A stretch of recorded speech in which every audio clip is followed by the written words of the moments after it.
నమస్తే Meloni plus Modi melody అని melody chocolate పట్టుకపోయి Italy ప్రధానమంత్రి మెలోనీకి ఇచ్చి భారతదేశానికి తిరిగి వచ్చి నరేంద్ర మోడీ తెల్లారే క్యాబినెట్ మీటింగ్ పెట్టిండు. కేంద్ర మంత్రులను అందరినీ పిలుచుకొని క్యాబినెట్ మీటింగ్ పెట్టిండు. ఈ క్యాబినెట్ మీటింగ్లో ఇది యాక్చువల్గా పెట్టిందేమో 2027లో జరిగే అసెంబ్లీ ఎన్నికలకు సంబంధించి. అట్లే ఇంకా రాష్ట్రంలో ఉన్న రైతుల సమస్యలు వీటి గురించి పెట్టి ఏం చెప్పిండట తెలుసా కేంద్ర మంత్రులకు? నేనేం జోక్గా చెప్తాను, ఇక్కడ స్క్రీన్ షాట్ కూడా పెడతా మీకు, పేపర్లో వచ్చిన కట్టింగ్.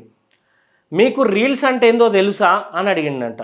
మీకు రీల్స్ తెలుసా, సోషల్ మీడియా తెలుసా, అసలు మీరు పార్టీ గురించి ఎప్పుడన్నా సోషల్ మీడియాలో షేర్ చేసిల్లా, ప్రభుత్వ విధానాల గురించి రీల్స్ చేసి ఏమన్నా సోషల్ మీడియాలో చెప్పిల్లా, అసలు మీ గురించి మీరు ఏమన్నా రీల్స్ చేసి సోషల్ మీడియాలో పెట్టిల్లా అని స్వయం నరేంద్ర మోడీ భారతదేశ ప్రధాని అడిగిండంట.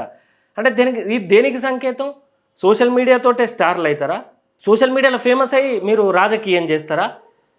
మీరు ఆ స్థాయిలో హుందాతనంగా ఉండాల్సిన మీరు రీల్స్ అంటే ఏందో తెలుసా అని కేంద్ర మంత్రులకు చెప్పి 18 నుండి 30 సంవత్సరాల యువతనే మన టార్గెట్, యువత మన దగ్గర రారు, మనమే యువత దగ్గరికి పోవాలి, మనం చేసే పని మంచో చెడో కానీ ఆకర్షణీయంగా వాళ్ళకి చెప్పాలి, అప్పుడే వాళ్ళు మనకు రేపు పార్టీని బలోపేతం చేయడానికి వస్తారని చెప్పి క్లాస్ వీకిండట. చాలాసేపు గట్టి క్లాస్ వీకిండట నరేంద్ర మోడీ. ముఖ్యంగా యువత టీవీలు చూడరు, వార్తా పేపర్లు చదవరు, కాబట్టి సోషల్ మీడియాలో మనం పోవాలి అంటే యువత గురించి ఉద్యోగాల గురించి ఏం మాట్లాడలే. నిరుద్యోగులు ఎక్కువ ఇల్లు, అసలు కేంద్ర మంత్రులు కూడా అక్కడ రీల్స్ ఏంది సార్, రీల్స్ యువతకు వాళ్ళు ఉద్యోగాలు లేక రీల్స్ చేసుకుంటారు కావచ్చు, కనీసం వాళ్ళకు ఉద్యోగాలు ఇవ్వాలి, నిరుద్యోగ సమస్య భారీగా పెరిగిపోయింది దేశంలో, అది తగ్గియాలని ఎవడన్నా ఒక్క కేంద్ర మంత్రి సవాల్ చేసిండా?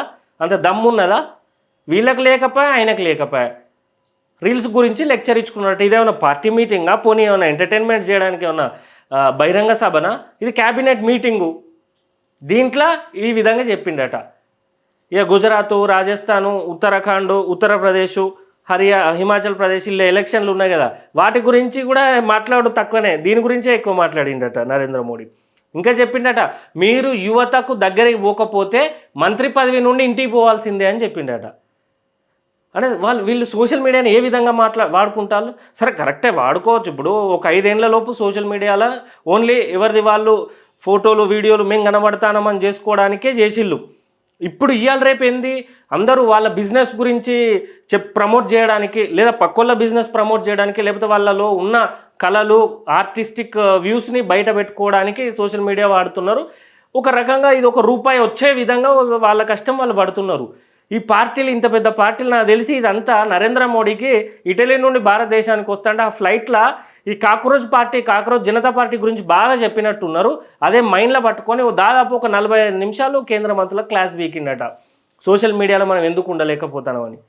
నాకు తెలిసి ఖచ్చితంగా ఈ కాక్రోచ్ జనతా పార్టీ ఎఫెక్టే నరేంద్ర మోడీకి తాకిందని చెప్పడంలో అసలు ఏమాత్రం సందేహం లేదు. నరేంద్ర మోడీ స్థాయిలో ఉండి నిరుద్యోగ సమస్య ఏ విధంగా తగ్గియాలని ప్రపంచ స్థాయిలో పెద్ద పెద్ద అధికారులను, వేరే దేశ ప్రధానమంత్రులను పిలిపించుకొని ఒక డిబేట్ పెట్టి ఈ నిరుద్యోగ సమస్య కారణం టెక్నాలజీయా, ఏఐయా, లేకపోతే జనాభా పెరగడమా, లేకపోతే మన గవర్నమెంట్ల వైఫల్యమా, ఇది ఎట్లా ఓవర్కమ్ చేయాలని సదస్సులాగా పెట్టాలి. పెడతారుగా ఏఐ సమ్మిట్ అవి ఇవని, నిరుద్యోగ సమ్మిట్ అని పెట్టి నరేంద్ర మోడీ కూర్చోవాలి. అప్పుడు నిజంగా అందరు ఆలోచించి, ఇండస్ట్రియలిస్టులు, వీళ్ళు టెక్ కంపెనీస్ అన్నీ ఆలోచించి అప్పుడు నిరుద్యోగ సమస్య గురించి ఆలోచిస్తే మన అవుట్పుట్ అనేది వస్తుంది. అంతేగాని మనం రీల్స్ చేయాలి, మనం పార్టీ పెట్టుకోవాలి, మనమే గెలవాలి, మనమే ప్రైమ్ మినిస్టర్, మనమే కేంద్ర మంత్రి, రాష్ట్ర ప్రజలు ఎటన్నా పోనీ. ఇక ఇది ఎంతవరకు కరెక్ట్ నరేంద్ర మోడీ గారు అని విద్యార్థుల రాజకీయ పార్టీ గట్టిగా ప్రశ్నిస్తుంది. మీకు జెన్జీకి దగ్గరికి పోవడం తప్పలేదు, కానీ మీరు రీల్స్ కంటే ముందు నిరుద్యోగుల గురించి ఆలోచించాలి, రీల్స్ కంటే ముందు చనిపోతున్న రైతుల గురించి ఆలోచించాలి. ఆ తర్వాత రీల్స్ అనేది ఇవి ఎంటర్టైన్మెంట్లా ఒక రకంగా. ఫస్ట్ ఫండమెంటల్స్, బేసిక్ థింగ్స్ మనకు కరెక్ట్గా లేవు. ఎంతమంది పేదరికంలో ఉన్నారు మీకు అవి కనబడాయి. ఫిల్టర్లు వేసిన రీల్సే మీకు కనబడదు. మీరు మెలోడీ చాక్లెట్ రీల్సే వైరల్ కావాలి, మీరే అవి మెయింటైన్ చేయాలి. ఇక్కడ తిండికి లేక, ఉద్యోగం లేక దేశంలో యువత అంతా ఆగమైతేనే మీరు పట్టించుకోరు. అట్లున్నది మీ బీజేపీ ప్రభుత్వం, సర్కారు. Thank you.